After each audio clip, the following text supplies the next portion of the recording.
When I was a kid, my grandmother used to tell me some spooky bedtime stories.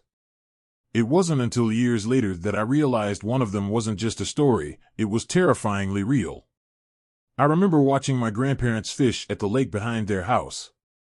Grandpa was always focused, casting his line and waiting for that familiar tug. But Grandma? She never seemed to care about the fishing. Her eyes were always fixed on something far across the water, her head slightly tilted, almost like she was listening to the woods beyond. She never glanced at the fishing lures bouncing in the water. I figured she just enjoyed the view, but deep down, I had this gut feeling there was something more going on. That summer, like every summer, I spent my vacation at my grandparents' place in Knoxville, Tennessee. Their house was fairly new, built just a couple of years before in 2018, and it had this dock that stretched out into the lake where Grandpa parked his bass boat. My grandparents were the definition of a quiet, loving couple. They mostly kept to themselves, living peacefully in their cozy little spot on the edge of town. But summer after summer, visiting them became my tradition. When Grandma invited me over, my answer was always an immediate yes. Her warm smile and gentle voice were like a magnet pulling me back. She had this incredible kindness about her, always saying yes to whatever I wanted, without hesitation. But what I treasured most were the stories she'd tell me. Now, Grandpa's stories were pretty cool too, but they were mostly about his military days. Full of adventure, bravery, and lessons learned, his tales were no less interesting, just different. But Grandma? She could spin any story into a masterpiece. Whether it was a silly memory from her childhood, a sweet story about a neighbor, or one of those magical bedtime stories that took me to far-off worlds, she always had something up her sleeve. She had a way with words that painted the most vivid pictures in my head. Grandpa, on the other hand, wasn't much of a talker. His stories were fewer, but when he did speak, he had this quiet strength about him. His tales of military service were full of grit and wisdom, shaped by the experiences he went through. And while he didn't dive into fantasy like Grandma, there was a certain magic in the way he shared his lessons and experiences with me.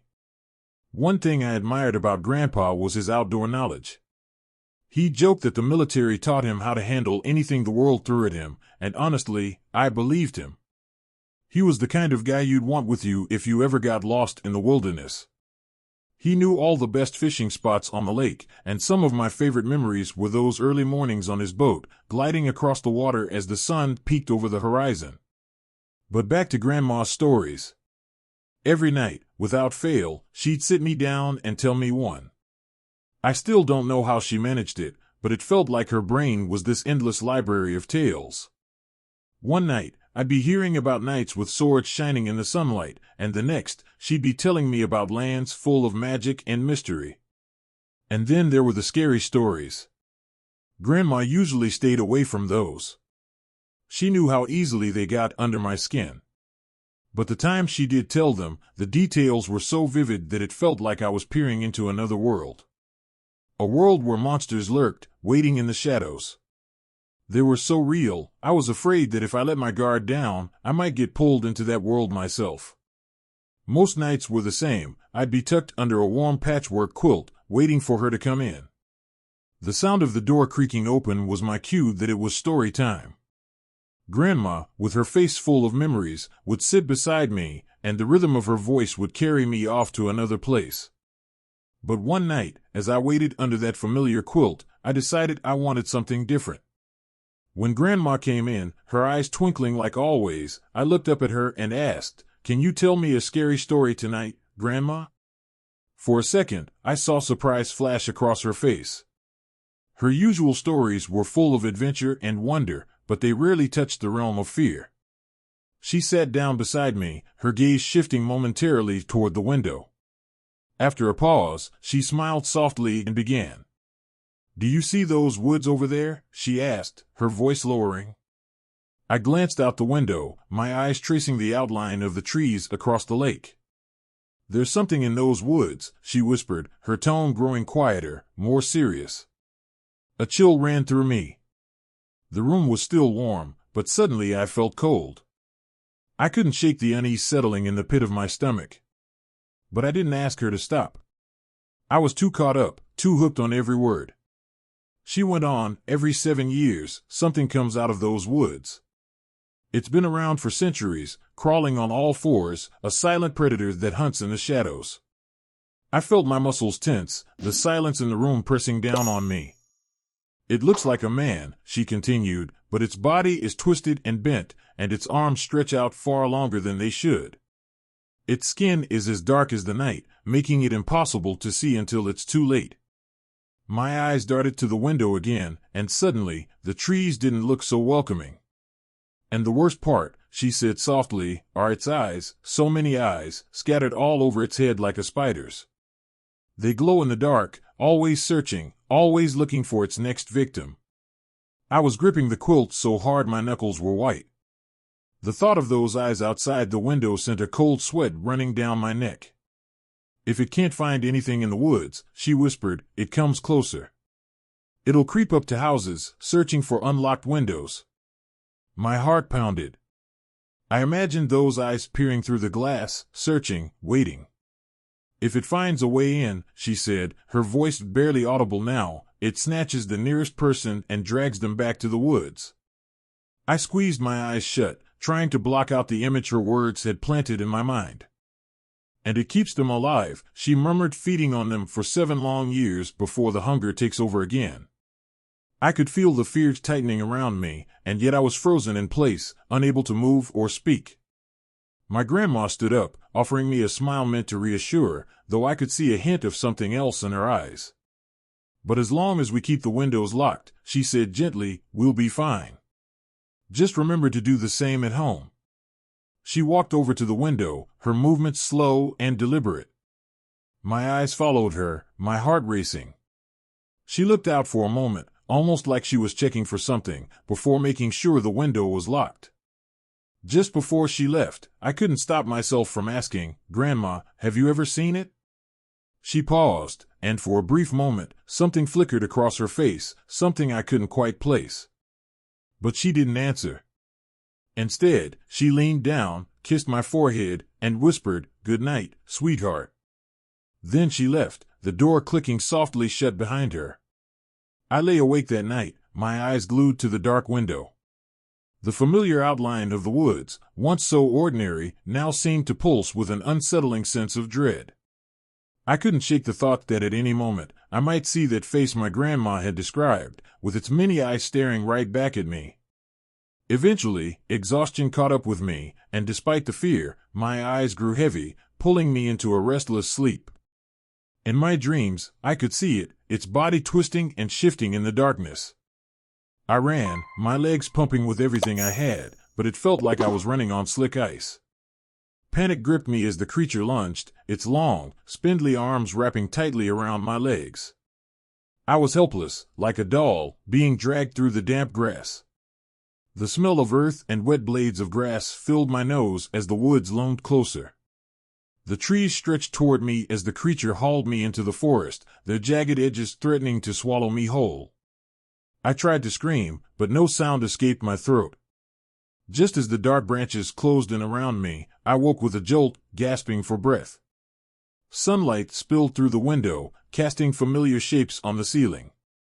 The room was peaceful, but it took a few long breaths for my heart to stop racing. Slowly, relief began to replace the fear, pushing away the lingering terror of the nightmare. Even though Grandma kept sharing new stories with me after that night, the image of the creature from the woods never really left me. It was always there, lurking in the back of my mind. Thankfully, the nightmares faded over time, and the story, while still eerie, slowly slipped into the background of my thoughts. But life had its own dark turns to bring. A few years later, something far worse than nightmares came into our lives. Cancer, a ruthless, unforgiving thief, began stealing away my grandma's health, little by little. She fought hard, but eventually, the illness took her from us. Losing her left a hole in our family, and I could see it cut Grandpa the deepest. Now he lives alone, in a house weighed down by silence and memories of her. Talking about her is still tough for him. Every time he does, I see that fresh wave of pain cross his face. Sometimes, he even murmurs about waiting for his own time to go, to be with her again. Watching him fade into this quiet, lonely man has been heartbreaking. That year after her passing was nothing but a blur of grief for all of us. It felt like we were all stumbling through a dark tunnel, trying to find a way out. With time, and the love of family and friends, we started to heal, but the ache never fully disappeared. The grief eased up, but Grandma's memory stayed with me. Then, a few years later, something happened during my senior year of high school that brought it all rushing back. It had been a long day when I finally came home. The familiar emptiness of the house greeted me as I walked in, with Mom already off at work for the night. I dropped my backpack on the bed and settled in for what was supposed to be a quiet evening of homework and TV. After shutting off the TV, I changed into my pajamas and crawled into bed, hoping for a good night's sleep. But sleep didn't come easy. My mind was racing, turning over the events of the day, refusing to settle. Hours passed, and when I glanced at the clock, the glowing numbers read almost 3 a.m. Just as I was about to turn over, a sudden, sharp sound cut through the silence, a tap, quick and loud. My eyes shot open, immediately locking onto the window. A cold chill ran through me, freezing my veins. Grandma's story came flooding back in a wave, the creature, the woods. Something was pressed against the glass. It blocked most of the moonlight, but I could still make out its shape in the dim light that managed to slip around its edges. The form was human-like, but distorted, unnatural. And then, I saw it, movement, faint but unmistakable, flickering across its head like tiny insects crawling on its skin. But they weren't insects. As I squinted through the dark, a horrifying realization sank in. They were eyelids, hundreds of them, flickering open and closed. The creature's many eyes swept frantically across my room, scanning every corner. My breath caught in my throat, my body frozen in fear. Was I dreaming? I had to be dreaming. Before I could gather my thoughts, something worse happened. From the shadowy figure, a long, thin arm stretched out and slowly snaked its way toward the base of the window. Had I locked the window? The next sound I heard made my blood run cold. The window, with a soft groan, began to slide open. Terror seized me, my body rigid with fear. The sickening reality hit me like a punch. I had woods behind my house too. This wasn't just some story Grandma had told to scare me. It was real. And it was here. A surge of adrenaline hit me like a freight train, and before I could even think, my body reacted. I leaped out of bed, scrambling desperately to get away. My feet hit the floor hard as I sprinted for the door, flinging it open. But just as fast, it slammed shut in my face with brutal force, throwing me backward. A strangled cry escaped my throat as a wave of terror locked up my muscles. I couldn't move, couldn't scream, fear had completely paralyzed me. Somehow, impossibly fast, the creature was no longer at the window. It had moved. Now, it loomed above me, perched over the door like some twisted nightmare. One of its grotesquely long limbs, ending in spider-like claws, pressed against the door, holding it shut. Another limb, bent at a bizarre angle, stretched across the wall, its fingers digging into the surface as if mocking the idea of a normal grip. Its head, if you could even call it that, twisted and rotated in a way that defied everything human. It almost spun all the way around. A cluster of eyes, too many to count, locked onto me with a focus that made my blood run cold. Trapped, I stumbled backward, my mind racing for any glimmer of escape. I thought about jumping out the window, but from the second floor, I'd likely break something, leaving me defenseless. And I had a sinking feeling that's exactly what it wanted. My eyes darted to the wooden baseball bat leaning against the wall by the door. With nothing else to lose, I lunged for it, grabbing the bat with both hands. The wood felt rough under my grip. With a primal yell, I swung with everything I had. The bat connected with a sickening crunch, sending splinters of wood scattering across the room. The creature recoiled slightly, its eerie, unblinking eyes flickering, maybe in surprise, though it didn't make a sound. No roar, no growl. That silence was worse than any scream. It moved so quietly, even its retreat was soundless. The thing dropped to the floor, its monstrous form taking up most of the space in my small room. It crouched, preparing to pounce, its body shifting like a predator about to strike. I swung again, harder this time, and the bat splintered further, sending more shards flying through the air. The blow landed with a crunch that reverberated through my hands. The creature faltered, giving me just enough time to act. Without thinking, I bolted for the door, yanked it open, and slammed it shut behind me with a loud bang. Adrenaline pumping, I flew down the stairs, my heart thundering in my chest. Each step echoed in the eerie quiet as I hit the bottom, racing toward the living room. I fumbled for the light switch, flooding the room with the soft glow of the overhead lights. Panting, I gripped the broken bat tight, its jagged edge pointed toward the top of the stairs, toward whatever was still lurking in my room. Then, breaking the silence, I heard another sound, the unmistakable creak of the front door opening. I spun around just as my mom stepped through the doorway, her face cast in shadows from the porch light behind her. "There you are," she said, her voice weary. "What the hell are you?" But before she could finish her sentence, it happened. A black, twisted limb, sharp and spider-like, shot out from the darkness. It wrapped around her waist, digging into her flesh. The wet, sickening sound of it tearing into her echoed through the still air. Mom barely had time to make a sound. Her mouth opened in a choked cry, but the scream caught in her throat before it could fully escape. Then the scream came, piercing and full of terror as the creature dragged her toward the woods. I sprinted after her, heart pounding, but it was too fast, faster than anything I'd ever seen. I chased after them, my legs burning, but I couldn't keep up. I stumbled and fell into the grass, my face hitting the ground as sobs racked my body. Hot tears streamed down my cheeks, blurring my vision as I watched helplessly. My mom's desperate screams grew fainter as the creature dragged her deeper into the woods. Her voice turned into a bone-chilling shriek that cut through the night before fading into silence, swallowed by the darkness.